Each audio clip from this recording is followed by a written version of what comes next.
Pacho nyame adum. Oda be mama mpom do be ko yankroma wate. Aye fe no tena.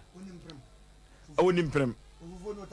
Awonimprem na minim so akodi bi dia. Okay. Ye fe no tena yankroma. Na no se nka me yafa ho na nsuo to. Saturday. Oh, mpene fufu dia mo kwa ye kama.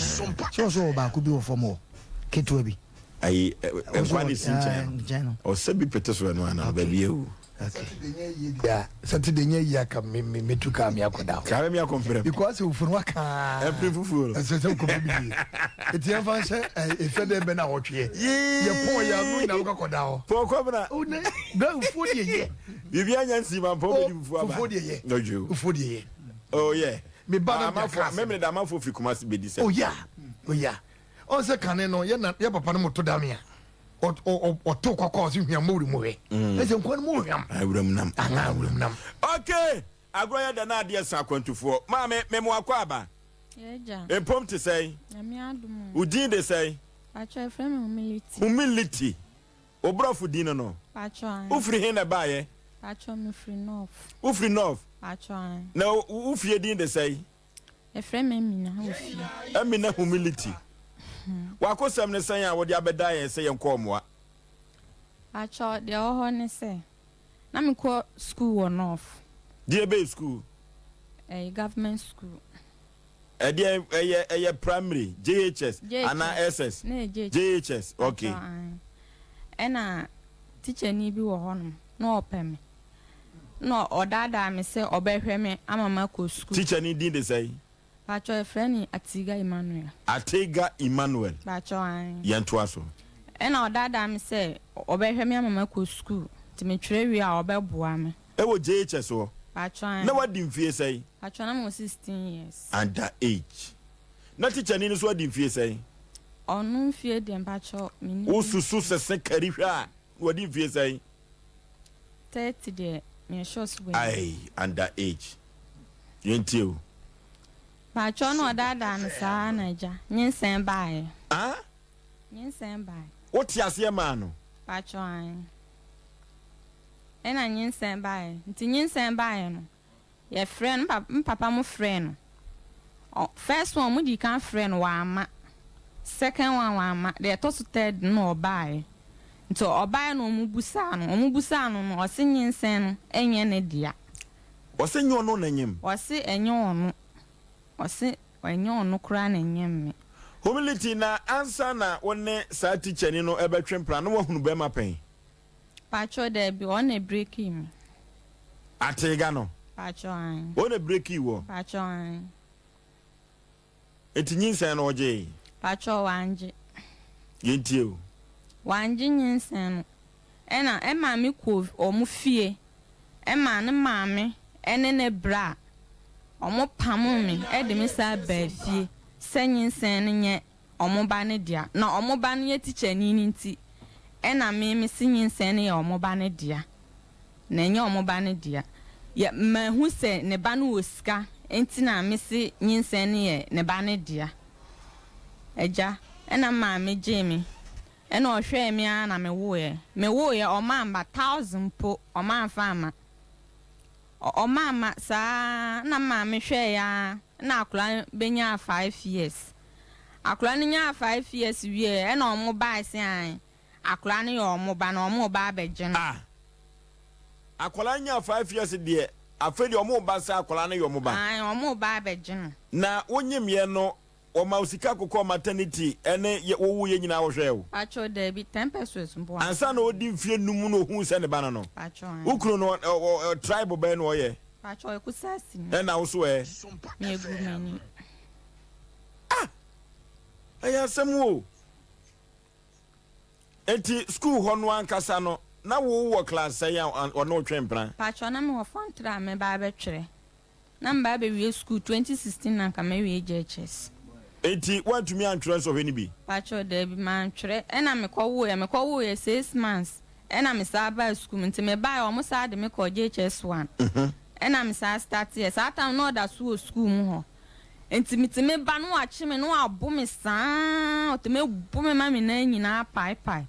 Emma mi jai school. E wo school ho. Pacho an. Dia na wa ya wo bo wo. Pacho minim. Wo dia ba ana bed.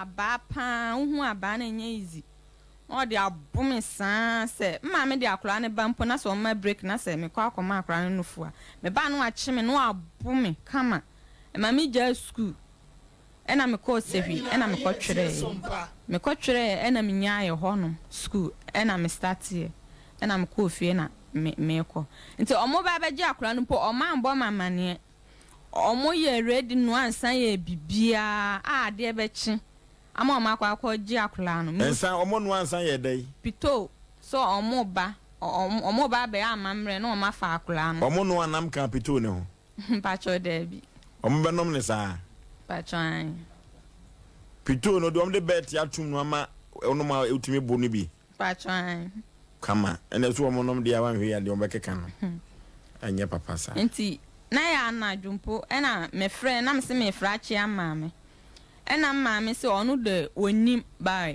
enwumle ana wate se omo se ekene omo ba be fa akula no ena me se onim sen ena o se an omo akome na na ba akọ ho no ba onim de me na na ne ye den e ka kire omo ena me frɛ nti me ma ne di phone ne ma me nua ketewa e wo fie friend Razak se onfa nkoma me na na no na omo ba hwɛ na wanje menyinsen no wan yi 1000 po o ka sanyinsen no po enye ne dia ono so a wan hweme nti hwe na wan ye den wan gi sa ayi no ampa so menua ne de phone no koe na me ne kasa na oti ase wan gi nti eye sa akura no po so yale mpo a onye de onfi akura ne yale a onfi na wayi nani last bi akura ne yale e ono ofo etu omo ba gi akoda na kono eka wo boy ye free wo nyemye ene ye yi wa free maternity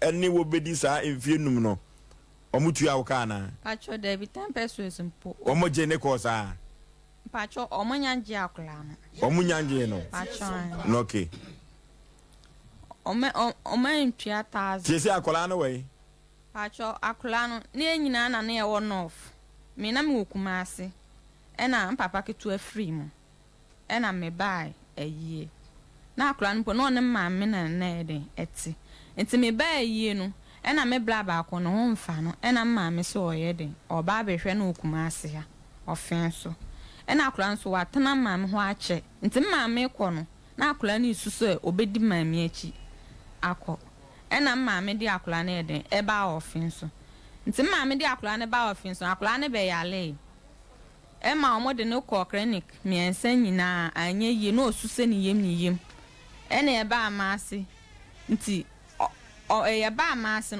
na mi wo ho no ma me frɛ me o de akura no ko clinic miensa ma me frɛ me ena me ba office nti me ba ade chin na ye ba amase nti ye ba amase no omo se akura ni yem no enye easy nti omo ma ye kotwa ho scan ni pictures nyina ma omodi nsuo omodi sisi akranso mpo enye izi mintimi nkan nti esa no ena doctor ni say yale ende we sitie no mpo ono do onti ase by obefre obi wogi no aba be de aba behwe ampa so ofre nipa kro no wogi no obae no ena ochirechire mu no ose akra no na nsunu mu abi aka bibia ye ho no nti gise ye koji ho no no mo ya akura no operation enti omo de ska ye ni ska ena me ye de me frɛ boy ni nyina akura no yale ni nyina me frɛ boy no bo na maniu eni ska afede pacho so onyi ni 1000 pon hwa akura no onyi ni sika mfa hwa akoda no pacho na akoda no so ye ne ba pacho na sabra onyem wo no school ho no a teacher for no ana headmaster no ote ho asem pacho headmaster no ote ho asem di asem no kan e firi se no wadi mfie edunsia di asem no kan e pacho ka kire me se do ye bia ma me mfie no ya asem o e firi se akoda ko school JHS na wodi mfirihia edu ensia na se teacher ni kofa no a e kwa bi so teacher ni kwasi agene lances SOMPA sene lances pa free ninsem eti sabre ya mene wo kasai abrante no wo fan Pacho Accra Winneba. Woyɛ dɛn? Pacho go school. Wagya de kyerɛ sɛ to ana de sua so. Pacho. Ɛna sɛ wo so woyɛ dɛn? Pacho menyɛ hwee. O sɛ Menyɛ hwee. te sɛ wayɛ wo ho papa na wadi wo ho aborɔ. Pacho medi me ho abro. Agye atom ntɛm. Te sɛ akɔlaa no wei? Pacho the G o my no operation order ho. Oba no yare. Pacho. Yɛyɛ no operation adi mfi ɛnasa ni. Pacho in any 3 days. Yɛmfa abranteɛ no mfo nyini ne nto so. Mofa abranteɛ no mfo nyini nto so. O si yɛfrɛ no sɛ? A friend at Tiga Emmanuel. Atega Emmanuel. Pacho. Okay. Hello. Hello. Pani empom te say. Hello. Yeah. Unim ababa wa your friend humility. I'm not ready to speak on you on live, so forget it. I won't speak. What's that say? I'm not ready to speak to you on your TV channel station. Do you know a lady called humility? Maybe he's not ready to speak true to me. I have to change my tank. Okay. Was one year ready so near Bekasa? Hello? Yes.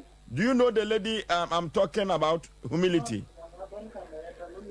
Yes, I know her. Actually, are you a teacher? Why are you questioning my professionalism? Why? Why? You said? Why are you questioning me that way? Is that how to go with your interview? I'm asking you, are you a teacher? I'm a trader.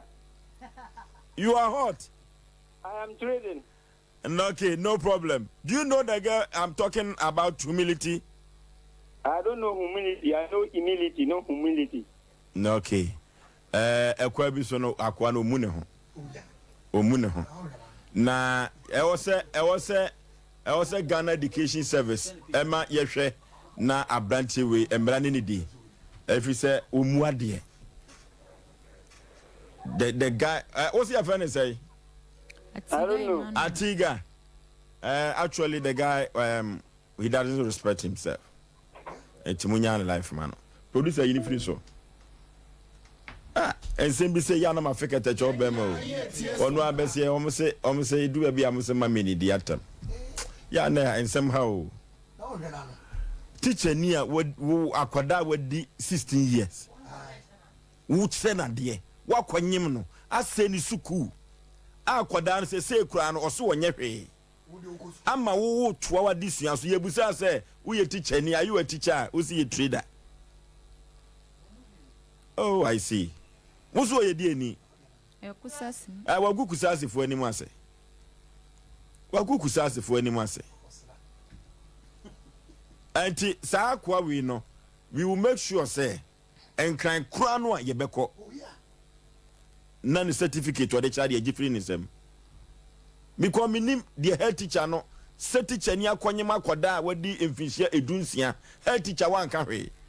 Akola no ko by. Ekwa wu wie sa ba school a teacher ni kro ye di akola nani ama wu teacher ni wa ma akoda ye ntumi anko school ama wo to school so asemo akoda no a wone no ewo ye no so eda konfa no che sabri ya in operation mo fa akoda no picture no to so na wiase nyina hu abrante no munkata nanim monkata nanim na yehu konfano che so da ho ampa because yenya ne black no na mon blend ni no na yema wiase nyina hunu se wo se yefa na tega mintimi fa ne di ni kura ntumi trim chese sa tega we omune ho wagu na busuafo nyina ni mu ase agu teacherfo ni mu ase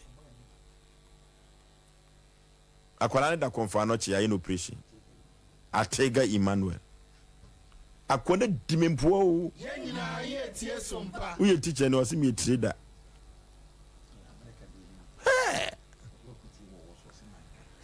eti se sie no akoda no konfa no chia oda ho no operation do ma ya wie Acho. ise die na aka Acho, omatwere drama ese enkoto. Ene yekoye omuse aduro no omuse ntomiensa. Ba aduro ne kobusa ya ba ko 16 million. Sisi aye niska. Ede beto drama akula no. na wakoka kire na busuafo so omne ka so mbaji akola na ya tega ba no. Acho ni nyina ya ka kire omo. Na ya me wanwa atitiro ni nyansafo bi kura no ye frɛ wo mo ahoma we so ni wo di nkomo wo watega wo na abedi mpanifo mpoa obradi nyankopo ye na ma so kwa ya mo mfa mo ni hwade mpom te sɛn odi ani humility na wanyem ye no ya wa wo fa mu no uhu bi ya wo fa nyina mani tua yentie ya wo fa me say ye dia kwaranka ko ka say boy na se nya wono a ma me huna mane pa ma na hwe akora na kopem say wo de wo ye na me say boy ni wo mu hwehwehwehwehwe sa na otie dada ana otie na me say wo kurum ho no nkwa na odede o mu nkwala nketoa sa na wo ye no ho obi anim e wo school mu ho obi e school bem kasa na okira de wo mu se ka garu tempa so ye wona atenga omo wo garu tempani e na mo wo fa he ye wona aten e ho na okira de ho na okira de no na nkwan de odede o mu se ya de na mpanifo e wo kurom ho kan obi a nka hwe se wono no ayi ade wo fa ayi no fa na ayi hwampo ha no fa na MP no ne wo fa na ye MP ana wa free so wa free so